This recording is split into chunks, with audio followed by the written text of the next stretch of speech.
Very good evening dear student. हमने पिछली class में नाउन का टॉपिक लिया था जो कंप्लीट नहीं हुआ था। नाउन में जैसे कि आपको पता है हमने पढ़ा था नाउन में कौन कौन से नाउन की डेफिनेशन क्या थी, और फिर पढ़ा था नाउन का पहला पार्ट प्रॉपर नाउन। आज हम उसका सेकंड पार्ट पढ़ेंगे जिसका नाम है कॉमन नाउन। सेकंड पार्ट का नाम क्या है? Common noun. ध्यान से देखना, कॉमन नाउन को कहते हैं आप हिंदी में जातिवाचक संज्ञा। कॉमन नाउन को क्या कहते हो? जातिवाचक संज्ञा। अब इधर देखना कॉमन नाउन होता क्या है। किसी भी पर्सन, प्लेस, थिंग, इन तीनों की कास्ट, कम्युनिटी, ग्रुप को हम क्या बोलेंगे? Common noun. यानी कोई भी विशेष व्यक्ति, प्लेस और थिंग, उसके कोई समूह को अपन क्या बोलेंगे? Common noun. जैसे कैसे? देखो ध्यान से देखना, पर्सन का ग्रुप कैसे हो सकता है? देखो लोगों का ग्रुप यानी ह्यूमन बीइंग, मानव। मानव एक पूरी जाति के समूह का बोध करा रही है। लेडी यानी औरत, पूरी औरतों के समूह का बोध करा रही। बॉय पूरे लड़कों का बोध करा रहा है। गर्ल यानी human being, lady, boy, girl, ये सभी पूरे अपने समुदाय, अपनी जाति का बोध करा रहे हैं। उसी प्रकार मैं प्लेस में लेता हूं। प्लेस में देखना कंट्री, फिर देखना स्टेट, और एक ले लेते हैं अपन एग्जांपल डिस्ट्रिक्ट। ध्यान देखना, कंट्री में पूरे देशों की जाति का बोध हो रहा है, समूह का बोध हो रहा है। स्टेट में हो रहा है, जैसे डिस्ट्रिक्ट में हो रहा है। उसी प्रकार लेते हैं अपन थिंग, वस्तु का उदाहरण लेते हैं। जैसे पेन ले लिया मैंने, पेन में सारी कंपनी के पेन आ गए। टेबल ले लिया, टेबल में सारी टेबलों की कंपनी आ गई। फैन ले लिया, फैन में सारी कंपनी। अब देखो मैंने आपको पहले ही वीडियो स्टार्ट होता बताया था कॉमन नाउन को है ना हम 2 टाइप्स में डिवाइड करते हैं। आपकी बुक में अलग है, थोड़ा आप ध्यान से देखना। इसमें 2 टाइप में डिवाइड किया है, उसमें उतना ही है, मैं थोड़ा सिलेबस से हटके पढ़ा रहा हूँ पूरा ही। इसको 2 टाइप में डिवाइड किया है। पहला टाइप है इसका मेटेरियल नाउन से पहले पढ़ लेते हैं अपन कलेक्टिव नाउन। क्या पढ़ लेते हैं? Collective noun. जो इसका पहला टाइप है वो है कलेक्टिव नाउन। कलेक्टिव नाउन को कहते हैं समूहवाचक संज्ञा। क्या बोलते हैं? समूहवाचक संज्ञा। इसमें ध्यान देना, किसी भी person, place, thing, person, place, thing या एनिमल, कोई भी, इनका जब ग्रुप होगा, इनका जो भी समूह होगा उसको अपन क्या बोलेंगे? Collective noun. अब इसमें वापस वही पर्सन्स का, प्लेस का ग्रुप, जैसे मैंने ऊपर एग्जांपल बताया, पर्सन का ग्रुप जैसे हो गया आपके आर्मी। आर्मी एक समूह का नाम है, जैसे आर्मी एक लोगों के समूह का नाम है, ठीक है ना। तो हर्ड, काऊ का जैसे वो रखने का स्थान है। प्लेस जैसे डिस्ट्रिक्ट, कुछ भी प्लेस का नाम, वो थिंग वही सेम।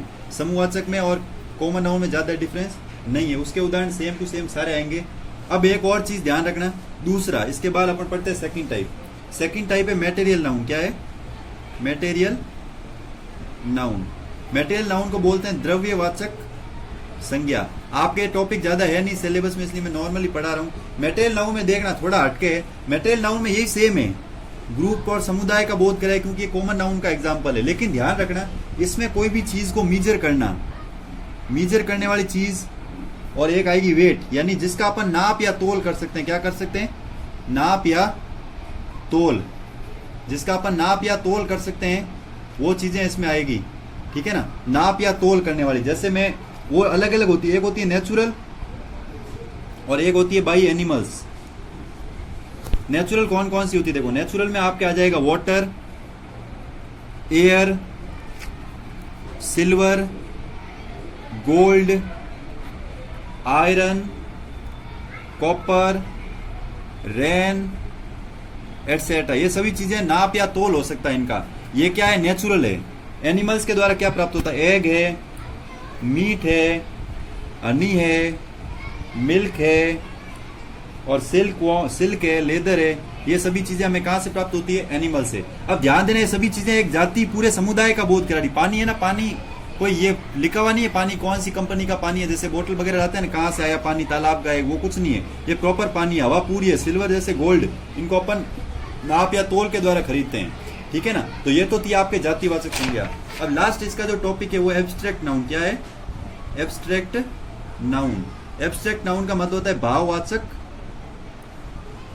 संज्ञा, यानी एब्स्ट्रैक्ट नाउन का मतलब होता है भाववाचक संज्ञा। अब देखना, person, place, thing, person place thing, यानी पर्सन प्लेस थिंग, इनके इमोशंस को क्या कहते हैं, इनके भावों को ये हम क्या बोलते हैं, abstract noun.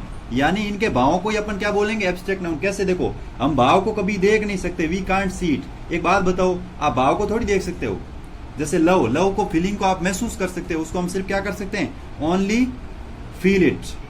We can't see it, only feel it. कैसे, देखो जैसे मैंने एक भाव लिखा लव, लव एक फीलिंग है जिसको अपन सिर्फ फील कर सकते हैं। एंगर, क्रोध करना एक भाव है। टच, किसी चीज को टच करके पहचानना, ये एक अपना इमोशन भाव है।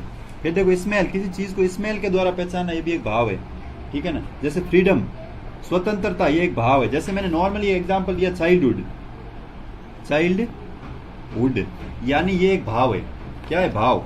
जैसे बचपना, ठीक है ना, तो बचपन, ये बचपना यानी एक भाव हो गया, ठीक है।